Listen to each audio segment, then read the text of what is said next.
and welcome to this Mailbox special, which is on, I suppose, the lore of the World of Warcraft universe, the very nature of it, with our understanding having been supplemented at best or even changed completely based on the events of Argus, the storylines that have been coming throughout Legion, in particular Argus, and of course the audio drama, 1,000 Years of War, about the adventures of Valeria and Turalyon in the intermission between Warcraft 2, the events that they took place there, and Legion itself.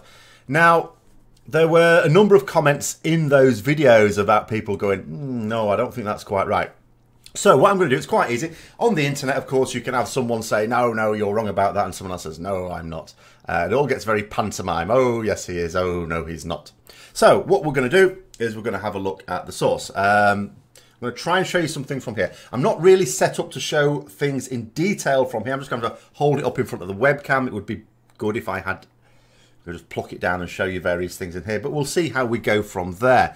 So the first of these comments, there's about like 5 comments on that. Apologies to anyone who's added similar comments between me recording it now and bringing it out. It's likely to be a 24-hour gap there because I'm going to guess this is going to take a little bit of editing, because for some of these things, because I'm going directly to the source, I'm not just going to say, no, you're wrong, or someone else say, no, you're wrong. I'm going to click out page numbers. So if you want to counter any of my arguments, totally fine with that. I'm really happy about that. But you need to provide me page references and books to do that. I, for example, am someone who does not think at all that Blizzard or the people they commission to write stories or even employ to write stories always think everything out through. So there are sometimes contradictions. Even within a single tome, there can be things that don't quite seem to gel together. But because I'm now going to say this is where I come from and this is the source of what I'm basing it on, anyone who wants to counter it, fantastic, but you need to provide a reference now.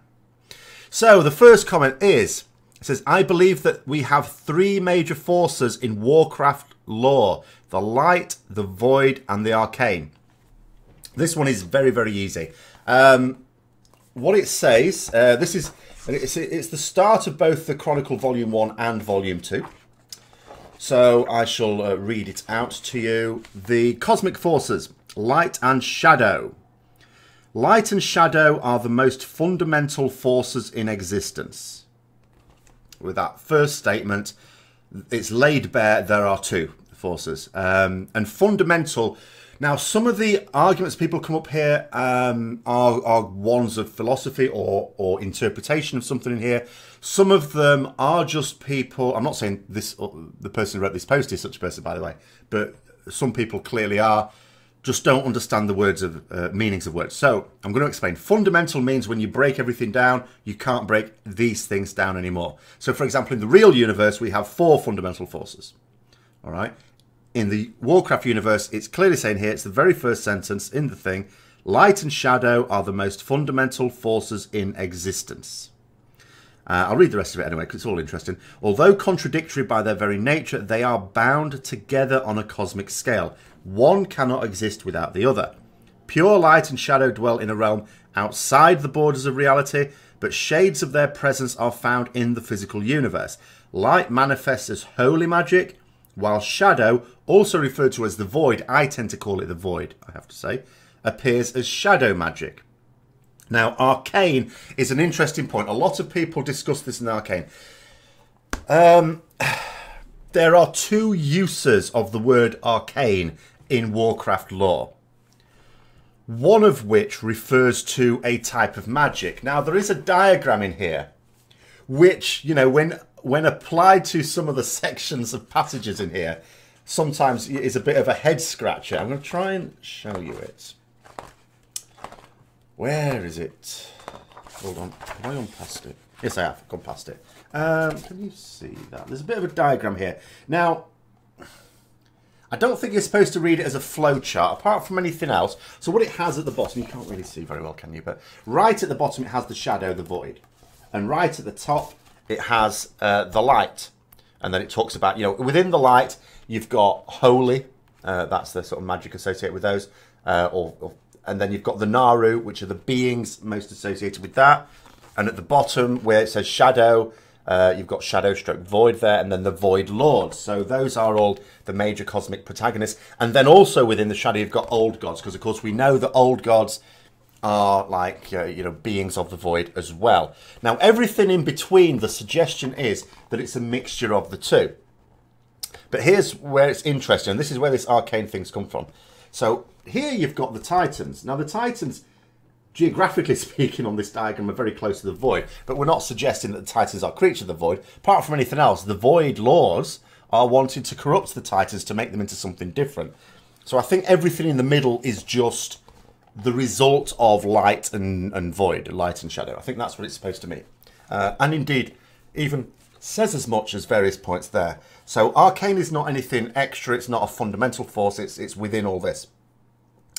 And arcane attached to the Titans, again, it's talking about the sort of type of magic associated with things like... but there is another use of the word arcane in Warcraft lore as well sometimes. We have to be mindful of this.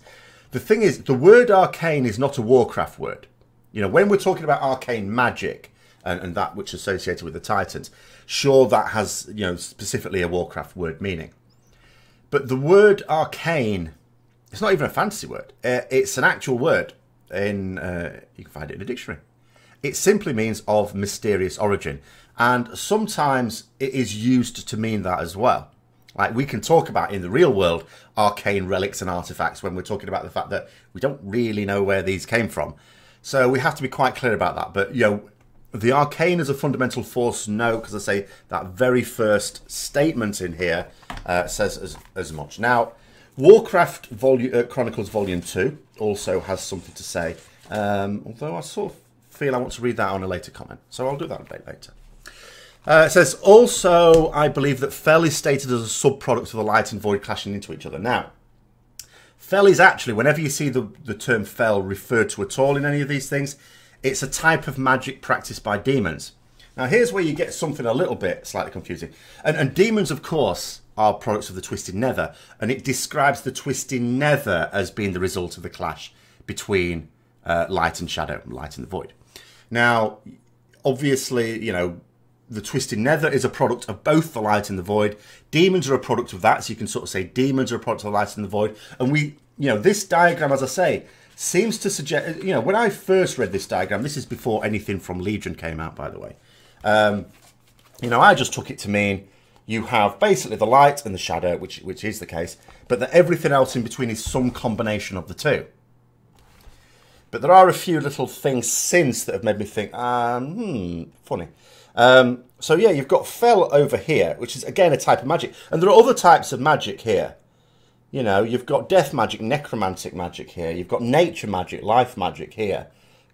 These four things... Oh, so you can't even see. These four things here, which you still can't even see, apologies for that, are like types of magic associated with various things. So nature is associated with wild gods, arcane with the Titans, necromantic, like death magic with the undead, and Fel magic.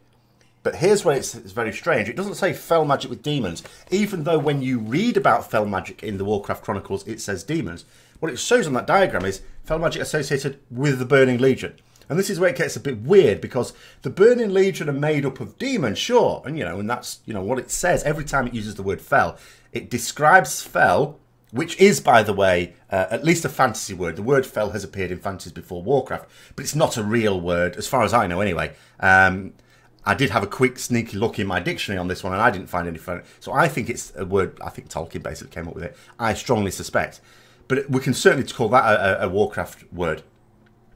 But every time you see the word Fel used, it refers to the magic used, the style of magic, just like we've got other types of magic.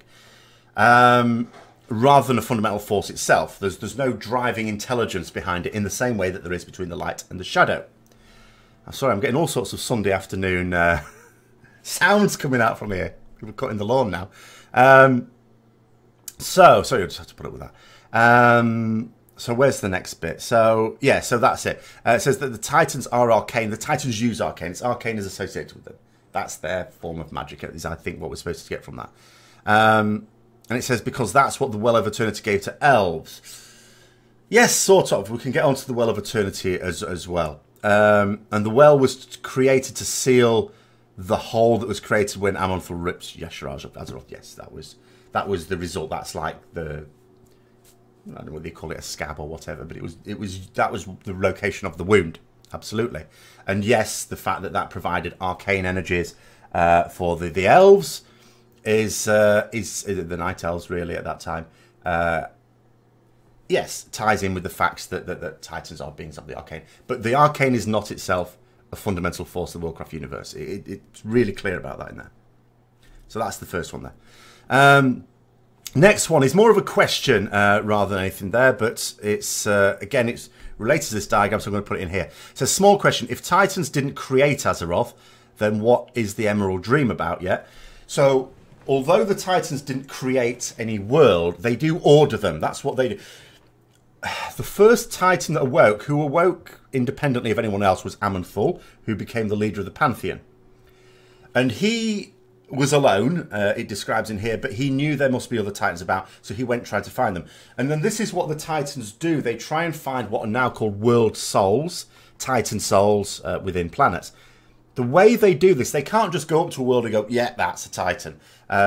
First of all, what the law says is, within these worlds naturally occurring some other beings which are known as the elements, the elemental creatures. And these are sort of natural to them. But they are, again, if we go to our diagram,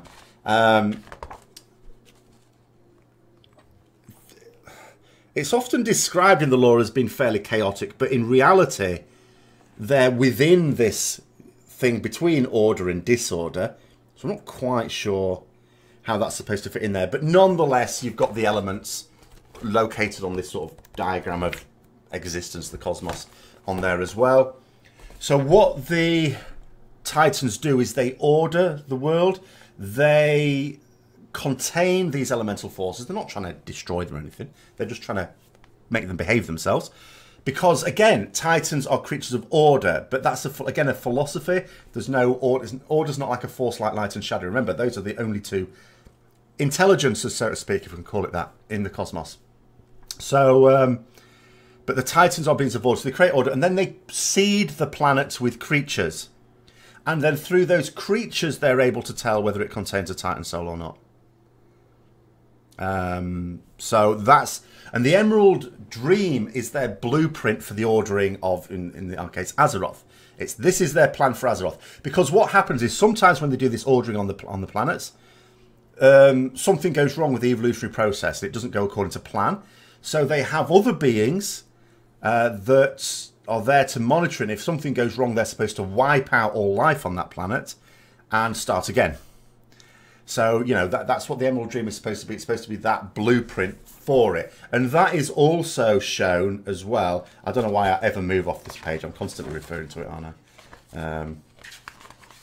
But where in the middle of this whole thing, you have something called reality. Now, it's a picture of Azeroth, but it would equally apply to any other world. And what you have on either side of this is the Emerald Dream. And on the other side, not the Emerald Nightmare, which is what you would think, Shadowlands. So those are the two aspects. So the Emerald Dream is supposed to be like... Sorry, the Emerald Nightmare is just a corruption of the Emerald Dream. So the Emerald Dream is the Titans' blueprints for that world. It's like, this is how it's supposed to go, so that when they set up their representatives on that world to look after, because they have to disappear off and find more worlds to order, and hopefully find more Titan souls as a result of that, it's them basically going... This is my plan for it. Make sure it happens, please. So that's what the Emerald Dream is. Now, the next little comment, this is the same person saying this. To be honest, this whole plot twist of two immense powers battling it out and the Titans being some side pawn leaves a lot of plot points in the story. I mean, what I was talking about, when I was talking about Titans this week, was I was wondering if... I mean, we all sort of know all creatures to some extent are products of the light and the void. I mean, shadows, I keep calling it the void. Blizzard themselves have allowed us to call it the void, so I'll try and keep calling it that. But the thing that gets me about it, and again, this could just be a hole in the storyline, or, the Void Lords, which are products of the void, of course, are actively trying to change Titans. They couldn't corrupt, as we call it, Titans that had already effectively been fully formed. So they tried to do it in what's called their most vulnerable state, which is when they're still a soul, a willed soul, before they awaken. But the Void Lords are actively trying to do that. The Naru are not, or indeed any other creatures of light, but the only known creatures of the light that we've ever experienced are the Naru. But even then, I have a tough time getting that in my head as well. Because, and I know there doesn't have to be symmetry in this, but I look at it as, with the light and the shadow as these two great forces, then you've got the Void Lords, and then the Void Lords created old gods. Old gods, behave yourself. And the old gods are more powerful than Naru. It's like, why would the light not have super powerful beings? The Naru are not hideously powerful. I mean, a very, very senior Naru was just killed by Illidan. We've also had other Naru being killed as well, or had accidents that effectively have killed them. And of course, when we know, apart from Zira is the only Naru where this has happened. The previous law, and I'm not saying there's a contradiction now, but has been that when Naru have died, they've turned into sort of creatures of the void themselves, which is again really weird. So there's an awful lot of questions to be asked on that side of it. But the biggest one for me is, why are the Naru, as the only known creatures completely of the light, not super powerful in the same way that Void Lords or even old gods are? But then, anyway, getting on to other ones. Now, here we go. This says, someone else has probably already mentioned this, but in Chronicle 2, the origins of Draenor are gone over. Now, this is where what I was saying was, in terms of, again, you know, old gods and the lights, should we really... Because, you know, we always consider the lights to be on our side and the Naru to be on our side and the old gods to be very much not on our side. And what I was saying is that actually most of the playable races are actually creations of the old gods and not the Titans. We, as most of the playable races, are totally at odds with the plans of the Titans. The Titans didn't create humans or gnomes or dwarves or anything like that. They created other beings from which we devolved. So humans came from Vrykul, dwarves from Earthen, gnomes from the mechanical good gnomes, like the Mimiron type things, and so on. You know, the old gods have corrupted the life on Azeroth, and that's what we are. We're the results of the old gods' plans, if anything, not the Titans' plans, and certainly not. And we don't know that the Titans are totally aligned with the Naru, but the fact that the Naru are not trying to change the Titans and the Void are suggests to me that, if anything, the Titans are much more aligned with the aims of the Naru and the light. Now, it could just be a case of the enemy of my enemy is my friend, with the relationship between Naru and Titans, or it could be that they are genuinely aligned. I don't know. But what I said was, in this one, there was a couple of comments about this, one more polite than the other, was that with orcs, they were nothing to do with the Titans' plans at all on Azeroth, because they came from Draenor. And I said, and it's not explained about the origin of orcs. And then this person, as I say, is the most polite one, has said, so I probably mentioned it, but in Chronicle 2, the origins of Draenor are gone over. Indeed they are. Yes, they are. So Chronicles Volume 2, the start of it is indeed the ordering of Draenor, which, although does not have a Titan soul, which again is another little baffling thing there, because the way it describes it in here, it talks about Agramar knew it didn't contain a Titan soul, but he wanted to order it anyway. But whereas in War Chronicles 1 it says, the Titans can't even tell if it's got a will soul until it's been ordered. So it's a bit like, not quite sure about that one. But I'm not going to just call out contradiction here, because I'm not. This isn't the purpose of this one. But yeah, it's going over it. Draenor and the Evergrowth. So we had a little bit of that in Warlords of Draenor, didn't we? This idea of the Evergrowth. But that was what was ever present on Draenor. That was the overwhelming choking force on there. The taming of Draenor. And it describes Agramar as setting up his representative there, Grond.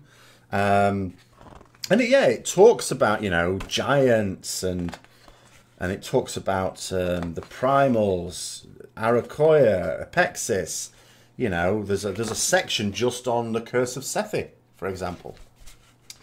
So you go through here. And also, the other thing I'll point out is that the timescale for this is a few thousand years. I want you to bear this in mind, because I'm going to come back to that. It's a few thousand years. So we'll go through all these sections. They're quite short sections, but they're nonetheless sections full of the Apexis, 1200 years before the Dark Portal.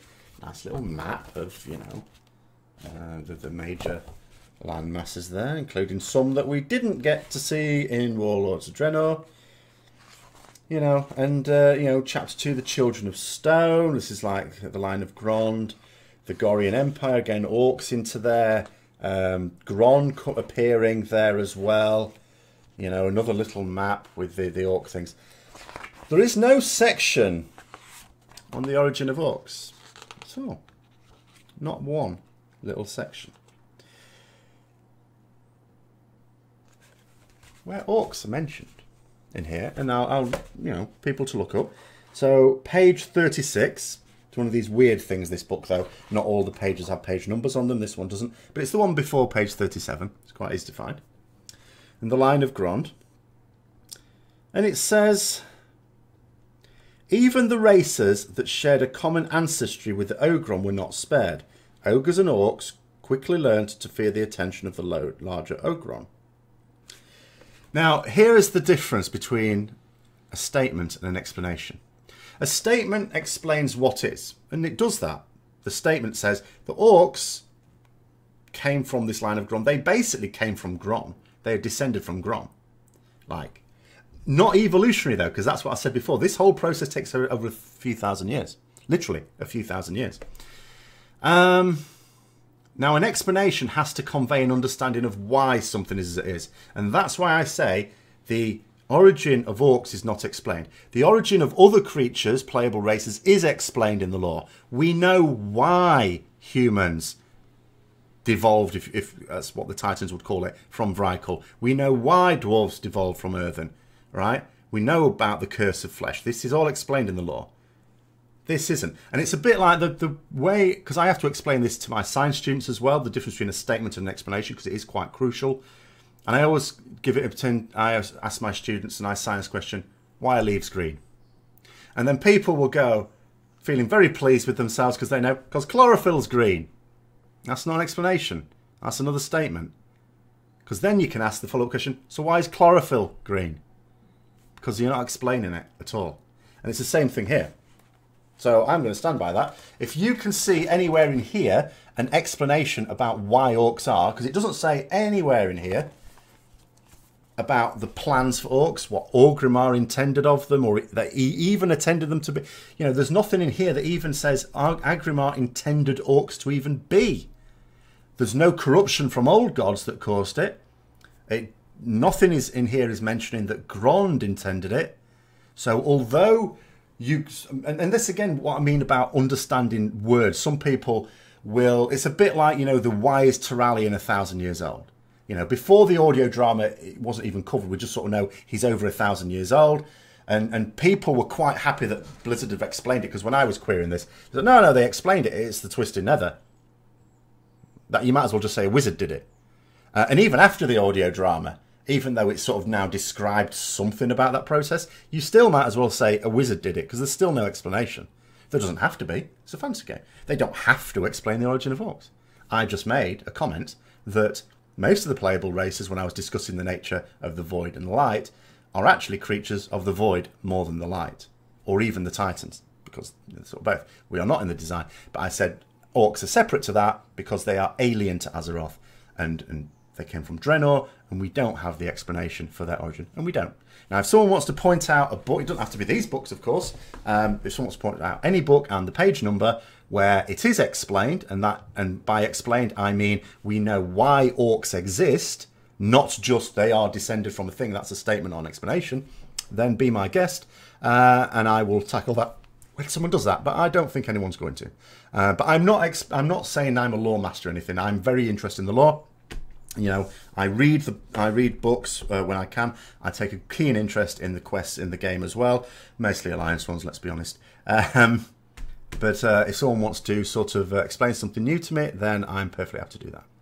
And then the next one, this is the less polite one. So first of all, I've already tackled the first bit. You know the origin of orcs if you read the Second Chronicle. No, I know them, but I don't explain them. That's all I said. I didn't say we don't know the origin of orcs. I said that it was not explained. It says, this video of yours is only half researched. I've been playing Warcraft games and reading the books for longer than some players and some viewers of this channel have even been alive.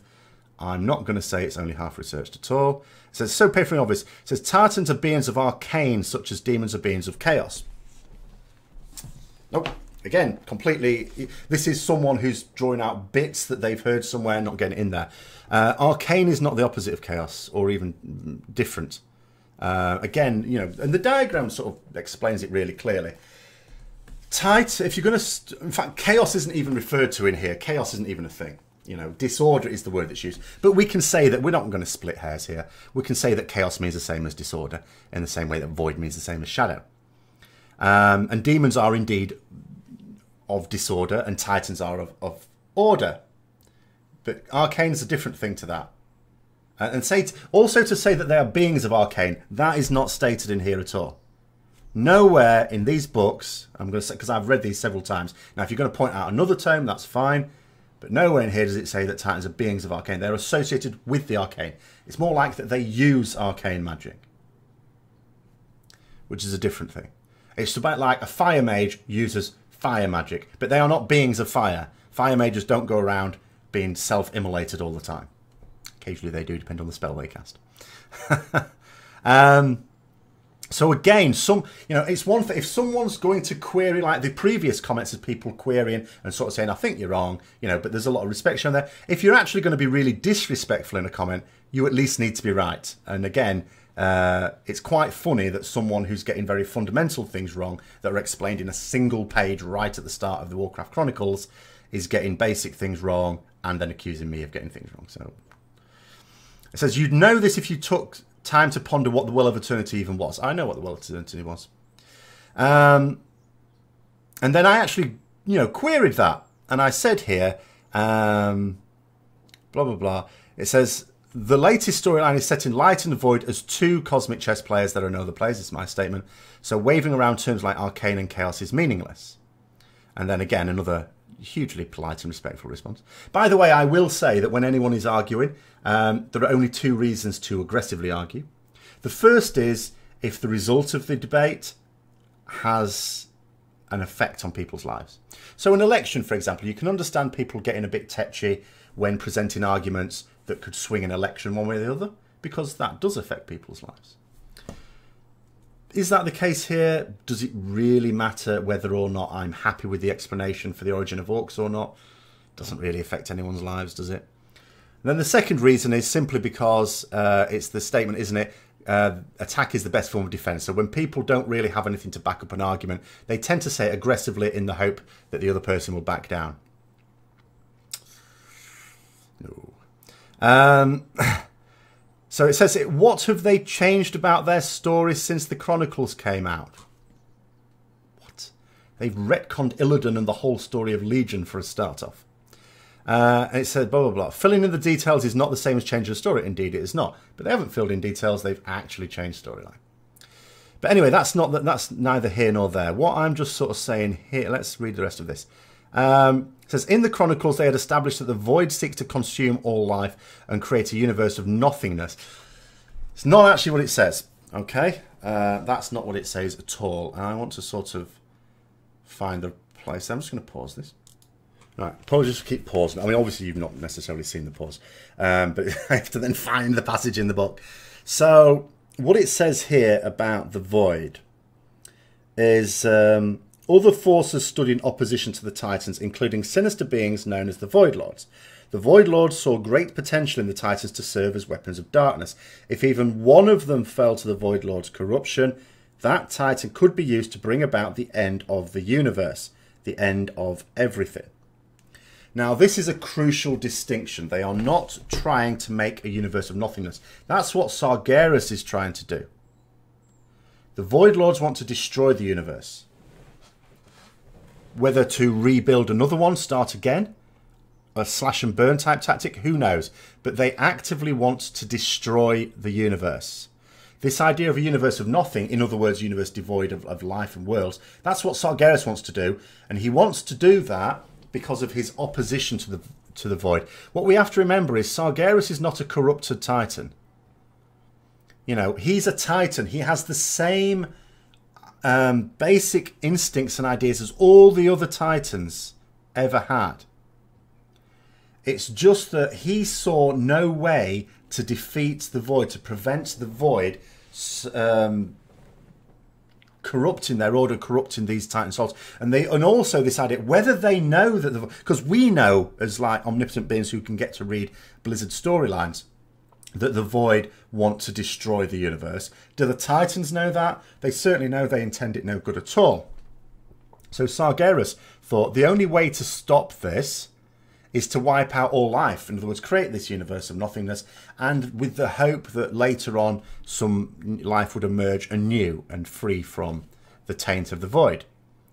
So again, it's just someone. I'm sorry to appear rude here, but when someone's rude to me, I don't tend to go out of my way to be too polite.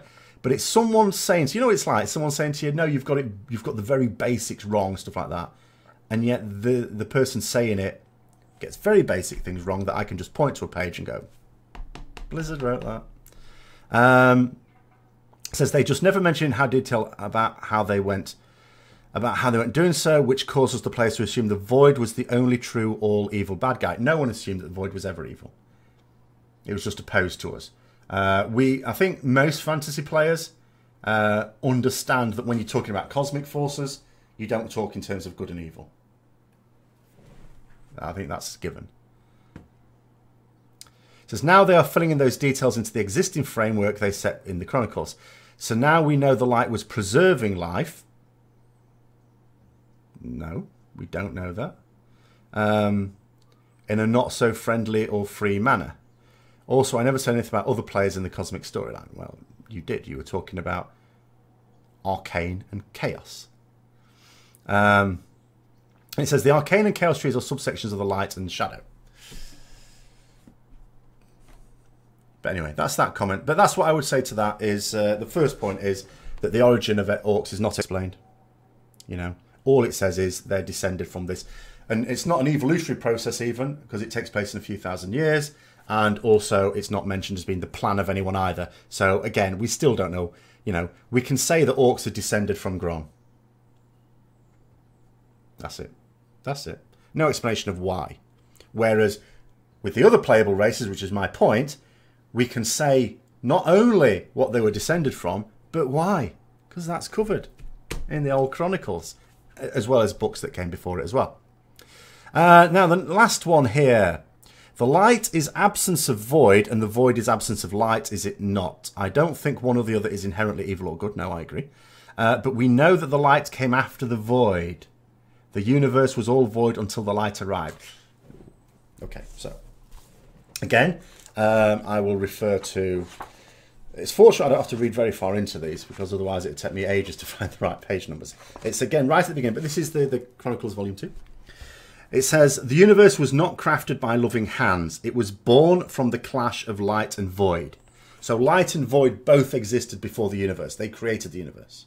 Now, that's not to say that they've both been around for the same amount of time, because again, and I'm not going to get into like statements about what came before the universe then. You can do that in the real world, can't you, as a cosmologist? But nonetheless, what it's saying is that there was no universe of void and then light suddenly came along. They both created it.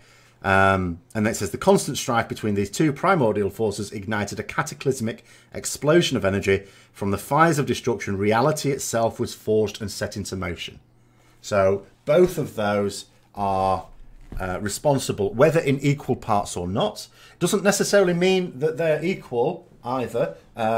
Just like in the real universe, we talk about matter and antimatter. They're not real. In fact, the idea that the Big Bang was not a symmetrical explosion is held to be the reason why the universe can even properly exist, because of course antimatter and matter annihilate. So it's just as well there's far more matter than antimatter. So in that particular case, no, that's not the case. The universe was created by both light and void, or light and shadow, however you want to look at it. And then on to the following statement, therefore, doesn't necessarily mean a lot, but I'll read it out anyway. It says, how would you live in a universe with no light? Well, you'd probably not develop eyes for a start. Does the universe exist as void? No. I mean, again, we can argue about the nature of the cosmos, but it's quite clear that what created it was light and shadow clashing. And we sort of again know these things about, you know, it's said in the Chronicles that one, and I've just read it out there, one cannot exist without the other. But at the same time, they don't really exist comfortably side by side. And we can come to the storyline on Argus as well. Like the Locust Walker says to Illyria, is asking the question, how can you exist as a being of shadow next to a being of the light? And Illyria responds, without the lights there can be no shadow. But also you have in the audio drama that sequence where Illyria and Turalyon touching is intensely painful for both of them as well. I'm assuming that has subsided now, though, because they seem quite pally together again. But yeah, so hopefully that tackles a few things. Again, I'm totally fine if people want to disagree with my interpretation, but you're going to have to provide paid references, because I have. Okay. And maybe I'm not going to do a follow-up of just like this as well, because I think it's interesting to me, you know, this sort of storyline interpretation and speculation. It is of great interest to me, but it may not be to everyone who watches the channel, so I'm not going to flood the channel with some videos like this, but I will cover it in some way or other, or get back to people individually if you do have such a thing. So thanks very much for watching. I hope you enjoyed it. If you did, don't forget to like, comment, subscribe and share, except for this guy. And until next time, I'll see you later.